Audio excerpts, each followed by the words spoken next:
Oggi abbiamo l'onore di avere con noi, lui si autodefinisce urbanista, noi possiamo dire visionario, una persona che negli anni '80 coniò il termine Creative City e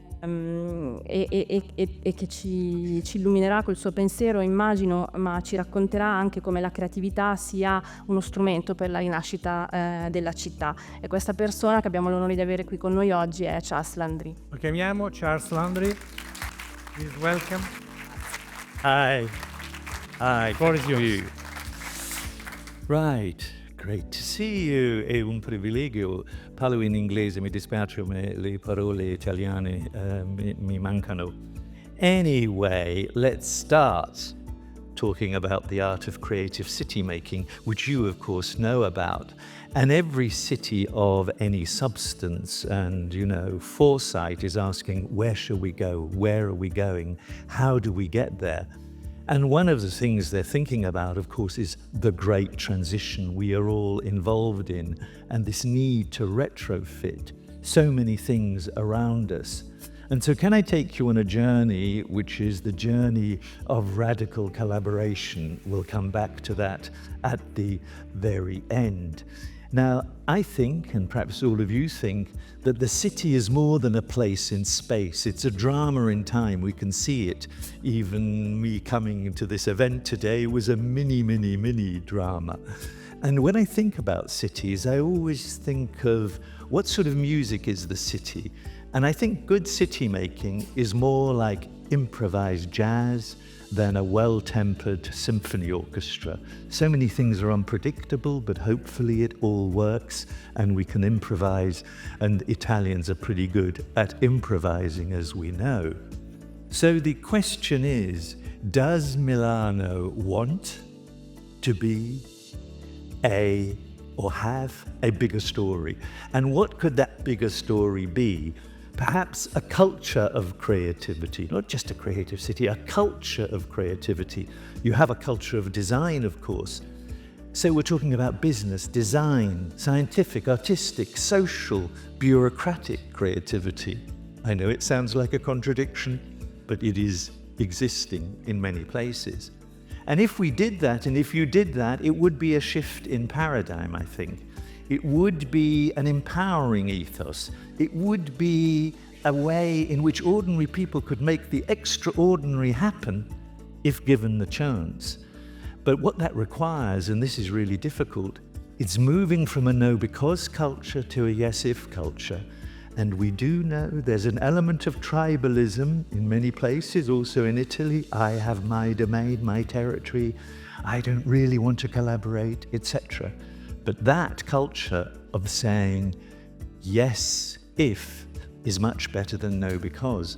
So the creative city, in very simple terms, this is a 300-page book in 3 sentences, is how you connect this triad, culture, creativity, and the city together in terms of navigating the changes and transformations that are happening and providing those enabling conditions for people, organizations, and the city to think, plan, and act with imagination in solving problems and creating opportunities.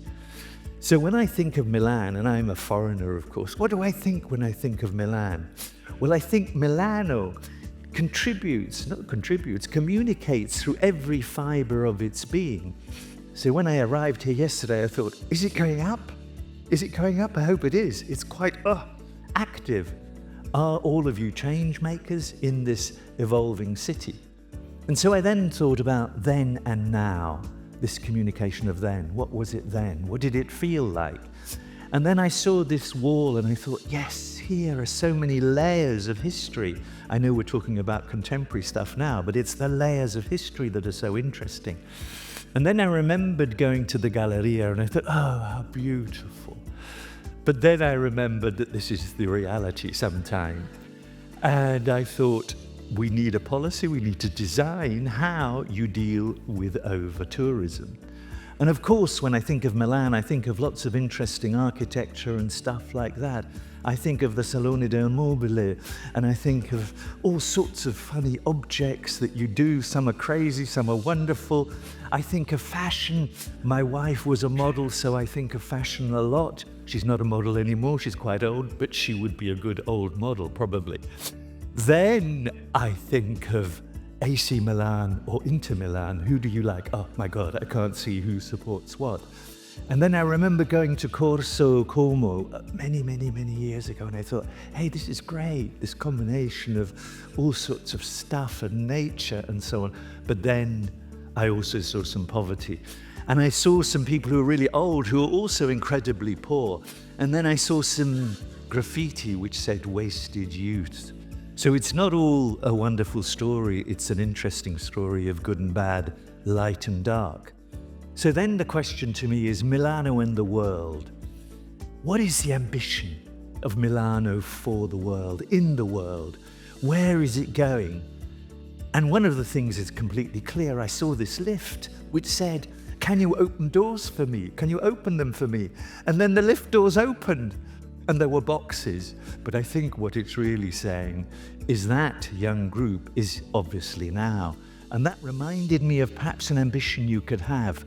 How could you be the best design city, not in the world, but for the world? That one changing word from in to for is dramatic, for the world, because that's a message. It's a different story. It's a completely different story. It's actually a compelling story, and it can speak to all. It's a different script, it's a different book, it's a different way of writing a narrative. Now, of course, I know this is easy to say, but it's incredibly difficult to do. But there is a yearning out there, if one's listening to what people are saying, younger people are saying, the loneliness crisis, all of these things around us, they want to do something that is beyond the self, that reconnects the individual. We're all individual, we're egotistical probably, but there is a bigger whole, which reminds us that we perhaps need this plan B. This plan B that may or may not shape the identity of this future Milano. This is a horrible building, it's in Belfast, don't worry. Then you could say, if this bigger story, I think it's emotive and relatable. I think it's also, we could imagine ourselves being in this place that is for the world. And I have to ask, you're a Catholic country, is there a beauty in the sacrifice? Because doing for the world is obviously more difficult than doing for oneself. Can you surrender yourself to this bigger idea of being for the world? And of course, it requires courage, ethics, and many other things. Because the big issues, we all know what the big issues are. You know every one of these big issues. The earth is hurting. The earth is really hurting.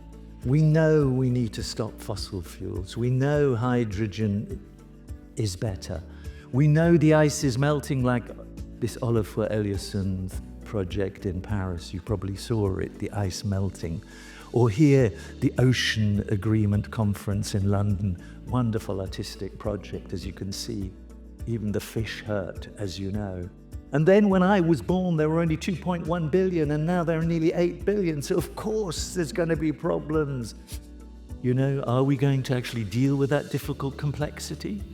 I know Italian growth's going down, I know that, but in the world, it's going up. So all of this, you could say, is scary. And as you know, graffiti often tells a story. And it is also fragile. And this fragility is the thing that makes us want to wake up. Wake up, because you know, I know, everybody here knows in the room, we're in the midst of a systemic crisis where a business as usual approach will not get us to where we need to be. Because our economic order and way of life is materially expansive, socially divisive, and environmentally hostile. And I remember this lovely saying where people said, yesterday you said tomorrow you will deal with all of these matters, but tomorrow is today.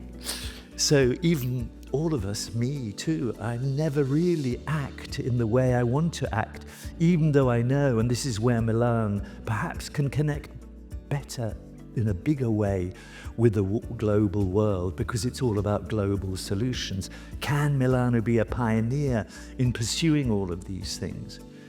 And so the question is it hope or fear, or is it in between?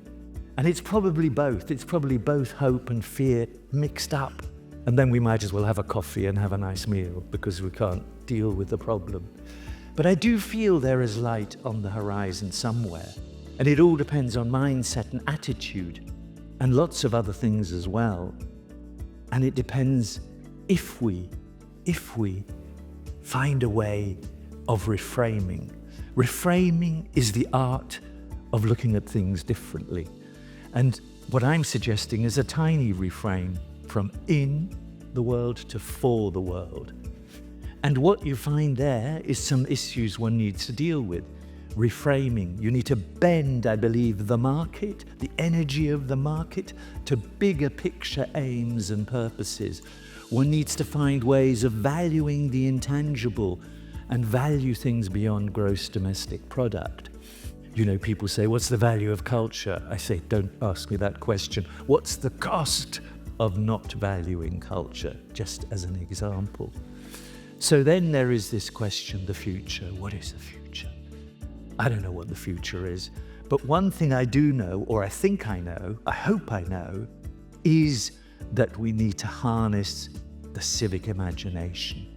The civic imagination, there are all these people, these Milanese, doing all sorts of stuff, these crazy Milanese. And they have an energy somewhere. There is this energy. But how can we harness it? How can we bring it together to a common purpose, where we together say this energy with all these people will come together? And I believe when that happens, there will be breakthroughs. There will be breakthroughs, and some of these could be quite exciting. I think they would be exciting, because I think the inspiration and imagination and all of that is obviously in the DNA of Milano.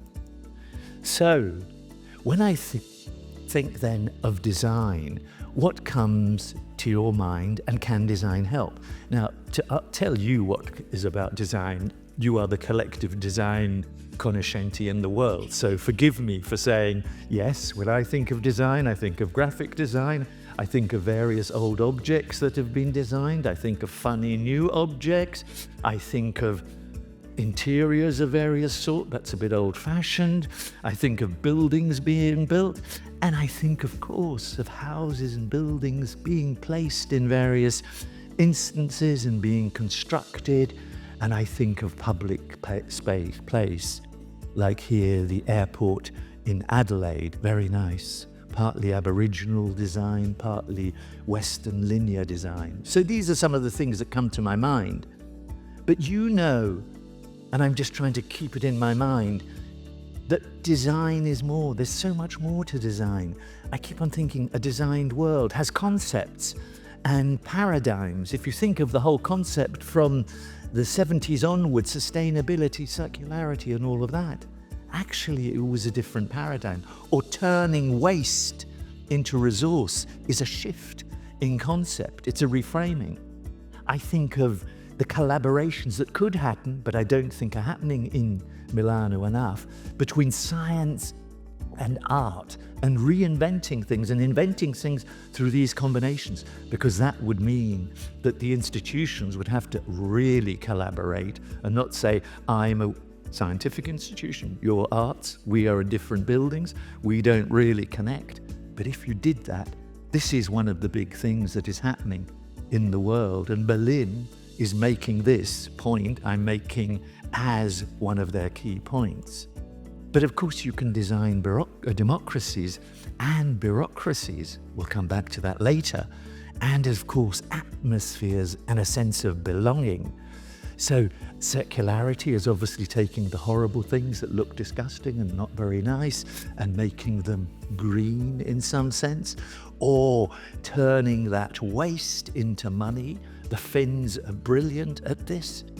But then here is this colliding art and science. The Getty Institute in California is spending millions in these new collaborations.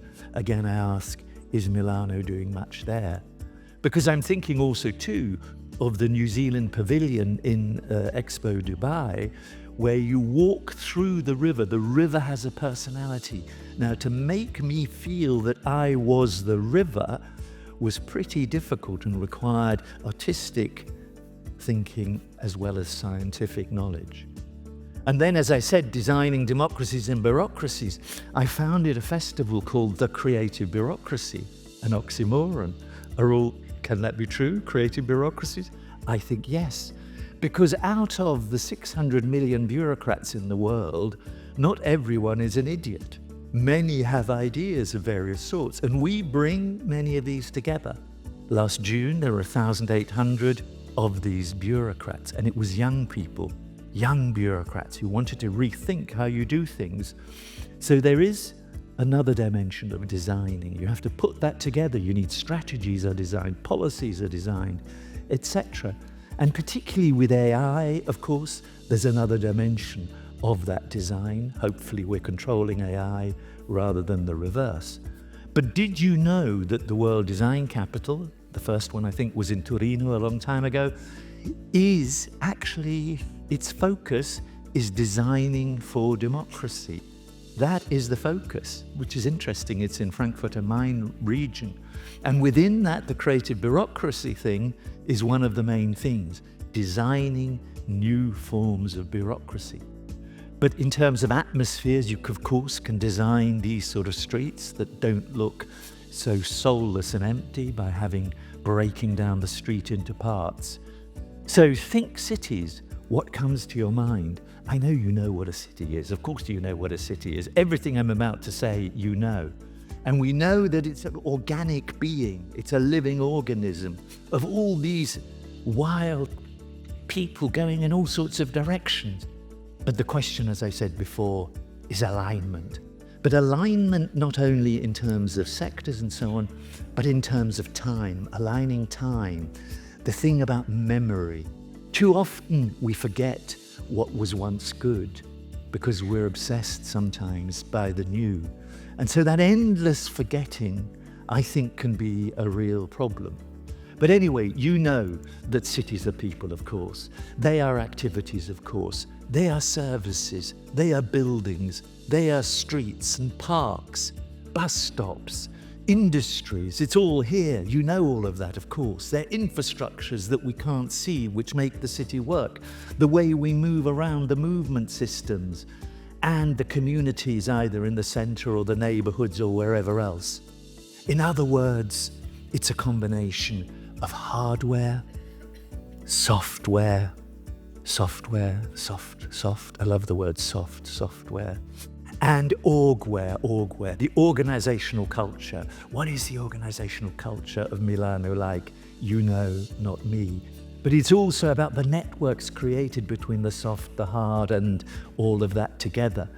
In other words, it's about the public sector, the private sector, the not-for-profit, academia. And the key thing here, and this is so difficult, easy to say, it's this calibration between these different elements in a way that actually forms a mosaic that you could call the collaborative mosaic, collaborative competition.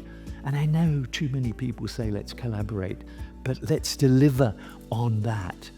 Because the key thing, if you had a principle, if I have a principle, it's my guiding principle is this a city of projects, or is the city the project? And too few people think of the city as a project rather than one little tiny element, the real estate person who wants to do their building and I want to maximize my profit and the other person wants something else. This fragmentation is the big dilemma of our time. This operating in boxes, I am in one of those boxes, by the way, and it's a horrible feeling to be in a silo, I think. Because what that does, and this is something I was involved in developing, the Light Festival in Helsinki, what it does, it gives you a limited and distorted view of what is possible. So that question of bringing the parties together, easy to say, difficult to do, I know, is really the thing that can activate this dynamic urban ecosystem. And that is about orchestration. Orchestration. I love the word orchestration. It's bringing these things together in harmony, having a 360-degree perspective. You know, this is Cloudgate in Chicago, where when you're in there, you have this 360-degree perspective. You see the city, you see everything shining. You have a clearer view of things. So what all of that is about is connecting, but really connecting, really connecting. And that is a culture. And that is a culture. And that culture of connecting, which I think is visceral, that people really want to connect. Of course, we're social beings and so on. But culture is the other invisible hand, the invisible hand that makes things work, the invisible hand that tells us why Milano is like Milano and Torino is like Torino or whatever. And that is the thing that I think can resonate, this thing of from in to for the world, would spread out and resonate in some sense. It would make more people want to come, not leave Milano, but come. I know you're getting more population, but to come back and feel this could be my home. Now, all this, of course, can be designed. We know that. You know that. You probably are involved in it. And so common good design is perhaps what we're really talking about. And I remember this interesting event. There's a festival that happened for many years in Amsterdam called We Make the City. And you can see the words that we all say, you know, circular, vibrant, all of that, those sort of words. Or these words, inclusive, smart, all of the things we agree with. But these are the real words that have deep meaning. And when we ask ourselves what makes a livable city, there was an interesting survey in Canada of 250,000 people. And they came to the conclusion, and you know all the qualities. The question is not you knowing the qualities, it's the question of why are we not doing something about this enough? So what is it? We want places that are convenient, distinctive, affordable, proximity. We want them vibrant, safe, aesthetic qualities, accessible. They want environments to feel healthy, to feel sensory in a very generous way, and to be inspiring, of course, and for people to have options. So that's what the 250,000 people in Canada concluded. But, there's always a but, unfortunately, but I think we can overcome the but. There is a brick wall, and that brick wall is the wall behind which there are the obstacles. And what are these obstacles? Bad ideas. Bad ideas. A very short sentence. Bad ideas.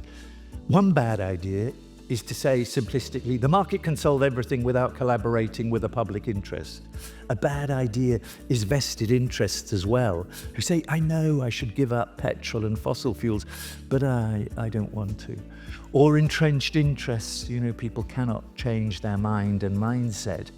And polarization, of course, today, I don't need to mention that. And perhaps most importantly, trust between the different elements that make up a great city. So that trust question is perhaps one of the biggest issues. Yet, there are so many examples of great things. I'll give you just a few. One, Wales, the country of Wales in Britain, has a Future Generations Commissioner. By law, every policy has to be looked at through the eyes of the generation that isn't voting, that is very young. Very easy for Milano to do. The Dutch Inland Ministry has something called the Chief Exploration Officer, whose role is to look at the world and find and explore those things that are different, that are radical, that are interesting, that could be good for the Netherlands. And then, of course, you know about the civic imagination offices. Bologna has one, Cluj in Romania. There's another one in Budapest. There are many more. There's just one mechanism to harness that collective imagination. But also Helsingborg, small city in Sweden, has something called a failure award. And I know bureaucracies are complex, but you get a prize for failing, not because you were stupid, but because you tried hard. And you get these 5,000 euros and you can go to a training course to learn something better. Great idea, failure award.